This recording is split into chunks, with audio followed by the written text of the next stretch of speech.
Okay. Good evening, distinguished panelists. On behalf of the organization team, I warmly welcome our four panelists, Li Yuxi, Chen Tianyi, Yuan Haoran, and Cao Yunhan. To today's discussion, we focus on the critical issue affecting global workplace equality, gender-based violence. Despite significant progress toward gender equality, millions of workers, especially women, face violence, harassment, and discrimination in their workplace every day. A 2022 joint survey by the International Labour Organization, Lloyd Register Foundation, and Gallup reveals a staggering fact: nearly 23% of workers worldwide have experienced violence or harassment at work. That's one in every four individuals. We'll discuss this issue through four key parts. She will show how stereotype and power gaps spark violence, and Tianyi explores how workplace norm, legal gaps, and bias keep it going. Haoran highlights the ripple effects on mental health, productivity, and equality. Yunhan offers practical fixes from policy to corporate move and awareness. Workplace gender violence encompasses various forms: verbal abuse and intimidation, unwanted sexual attention and harassment, systemic unequal treatment, threat of violence or physical harm, psychological manipulation, and bullying. Those is not a private or domestic issue, but a systemic crisis rooted in professional environment. Work should be a place to growth, respect, and equal opportunity. Yet for millions, safety and fairness remain out of reach. Let's unpack the truth with authoritative data. The ILO and the LRF and the Gallup study confirms that women and young people are disproportionately affected. The research covering diverse countries and the industry with robust sample size use standardized method validated by international labor standards. For context, a 2023 EU Agency for Fundamental Rights survey echoes similar trends, showing women face higher rates of workplace harassment. So why does the 2022 report carry weight? Currency reflects post-pandemic workplace dynamics mirroring current realities. Relevance focuses explicitly on workplace violence, with detailed breakdowns by gender and age. Authority, co-authored by the UN's ILO Global Safety Leader LRF and the renowned poised Gallup, accuracy, standardized methodology, and cross-national sampling ensure reliability, consistent with other recent studies.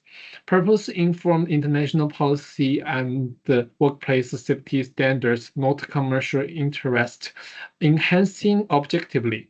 So, Yuxi, what are other root causes of workplace gender violence? I have five factors that contribute to workplace gender violence. According to Gender Power and Progress, Harlem Chains, published by Align and ODI in December 2020, the first factor is historical and cultural normalization of gender roles. Centuries of peripheral system establish men as a primarily economic actors and women as caregivers, creating implicit hierarchies that legitimize men dominance in workplace. This manifests as tolerance for masculine as aggressive behaviors and dismissal of women's professional authority, particularly in male-dominant fields. And according to World Value Surveys in 2022, 40% of respondents across 79 countries believe men make better business executive. In Malay, to 72.6% of women agree that wife beating is justified. The second factor is occupational segregation and institutional discrimination. Systematic channeling of women into low-status roles concentrates power among men in high-paying sectors. This vertical segregation creates power imbalance where women in support roles face greater vulnerability to abuse from superiors. And the women make up less than a quarter of university students in STEM fields. And the third factor is economic dependence and care burden penalties. Unpaid care responsibilities force women into part-time contract work with limited protections. Fear of job loss due to reporting abuse, while motherhood penalties deepen financial dependence on abusive workplace. Women with the highest level of economic empowerment were to 82% more likely to use modern contraception. The fourth factor is internalized oppression and behavioral constraints. Cultural stereotypes pressure women to adopt accommodating communication styles when combined with organizational gaslighting. This creates self-doubt that prevents confrontation of abuse. According to APA Trauma Survey in 2023, 68% of harassment victims exhibit caregiver's guilt, blaming themselves for overreacting. And the final factor is intersectional vulnerability multipliers. Marginalized identities experience compound discrimination. For example, immigrant women in care work face racialized sexual harassment, while disabled women encounter dismissal of complaints and emotional instability. A dozen of refugee girls are half as likely to enroll in secondary school as male peers. And that's all the factors that will cause the workplace gender violence. Thank you. Okay, thank you, Yushi, for shedding light on those deep-rooted causes. They really set the stage for our next angles. And Tianyu, what are the other systemic and cultural causes keep this problem going? Okay, and for the systemic and cultural causes, we got three factors, but this is usual. So for the first one, let's imagine a workplace where 83.6% of employees can't even say if sexual harassment is banned. A Journal of Gender Studies 2024 survey shows only 16.4% of new industry workers have clear anti-harassment policies. And women here 2.5 times more likely to face harassment. This isn't just a policy problem, it's a full-blown implementation crisis, undermining workplace fairness. And also on paper, 151 countries ban workplace sexual harassment, but only 39 extend this to public spaces. And while 98 countries have equal pay laws, just 35 enforce pay transparency. It's like a speed limit law with no cops, rules that don't work. This regulatory arbitrage lets gender inequalities stick around. So why enforcement fails? The first one is bureaucratic gaps. Policies like good reporting. In developing economics, a harassment victim might fight through 5 government offices to file a complaint. In companies, executive reporting misconduct gets sidelined or bad reviews. And the second one is culture blind spots. In male-dominated fields, boy club cultures normalize harassment. A Gender and Work Journal 2023 study says when male managers outnumber women 4-1, policy enforcement drops by 62%. Harassment goes unaddressed and disparities grow. And for the second factor, it's about workplace power dynamics. And let's think of a career growth as a ladder. For women, there's a sticky floor at the bottom, trapping them in entry-level jobs, and the glass ceiling at the top. Blocking promotions is not a method, it's real. In the UK's financial sector, 72% of entry-level women stay stuck for over 5 years, while men climb twice as fast. In Australia's banks, men get 3 times more unprompted promotions. Managers give high visibility projects, hurting women's chances. And also, a Harvard study in 2023 found male managers spend 63% more mentoring time on male subordinates. When bodies are tight, women miss out on client meetings and funding. Over time, this widens the gender leadership gap. And the last one, which is about the gender stereotype in evaluation. What if performance review depended on your gender, not your work? For women, it's the reality.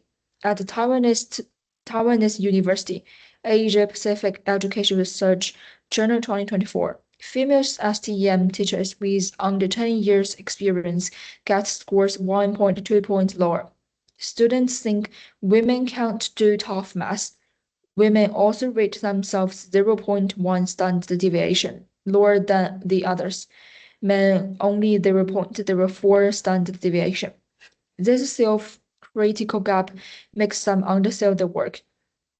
And the role congruity theory in 2002 says leadership is seen as masculine, so women who lead get called aggressive.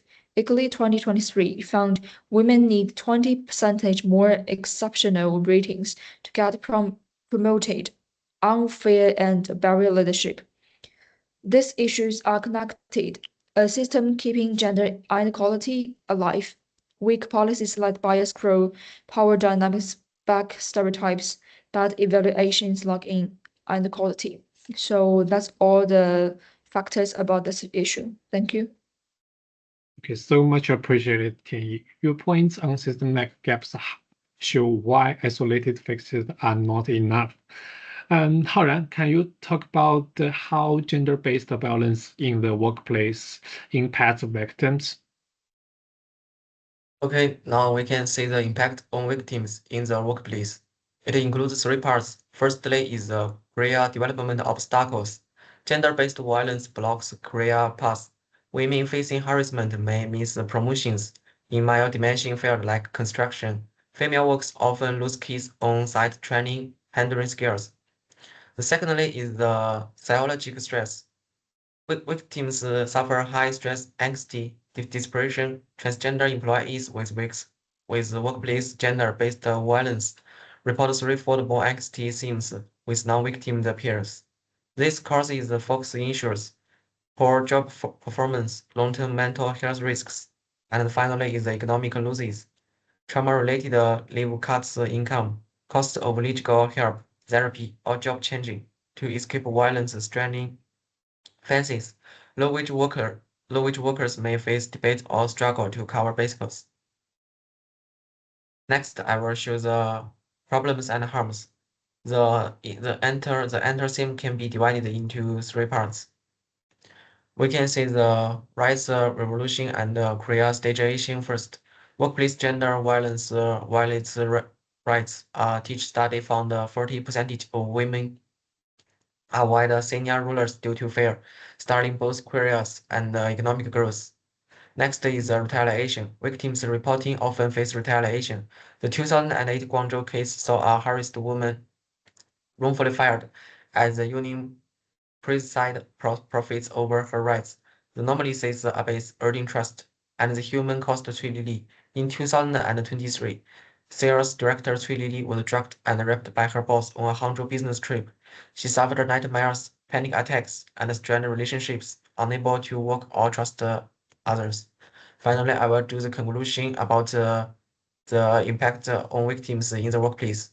Gender-based violence harms victims psychologically, physically, and economically. It wastes resources, blocks the progress, and disrupts harmony. In workplaces, it violates rights and rewards systemic failures.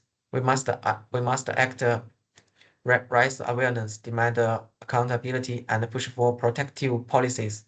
Let's build a society where safety and dignity are guaranteed for all. Thank you. Okay, thank you, Haoran, for highlighting how those impacts ripple through both individuals and organizations. At last, Yunhan, what are the way to enhance anti-discrimination and anti-violence legal framework as a solution? enhancing anti-discrimination and anti-violence legal frameworks requires a multifaceted approach, primarily encompassing three key strategies.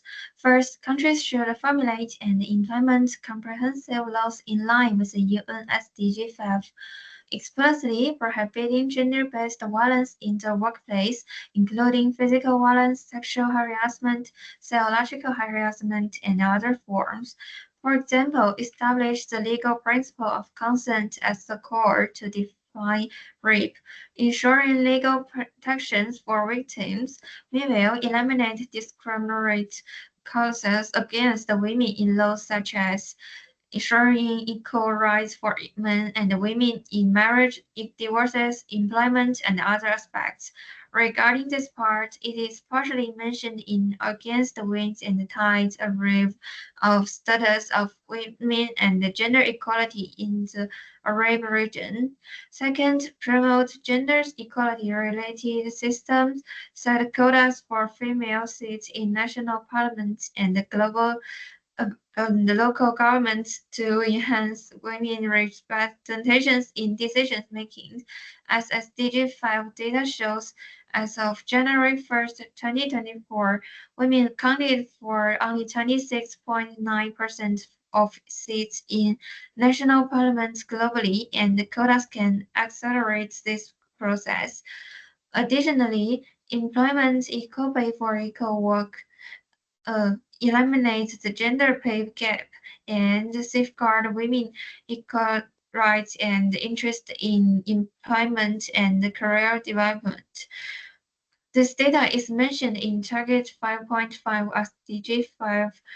The third, establish gender budget tracking systems. Countries should improve systems to track and publicize gender equality fund actions, ensuring public resources are effectively used to support gender equality projects and anti-gender-based violence efforts. According to SDG 5 reports, only 26% of countries globally had some gender budget tracking system during 2018 to 2021, a proportion that urgently needs improvement. The data sourced from publication unlocking the inclusive growth story of the 21st century accelerates climate actions in urgent times. Okay, that's all. Thank you. Okay, excellent insights, Yunhan. Those solutions give us concrete steps to move forward. As we wrap up, a huge thank you to each panelist sharing thoughts on workplace gender-based violence complexity from causes to cures has been powerful. Remember, change starts with us. Let's stay connected. Keep amplify those issues and support one another in turning ideas into real-world progress. Every effort to end gender-based harm at work matters, and I'm so glad we are in this together. Thank you for today, and let's keep building a fairer workplace future.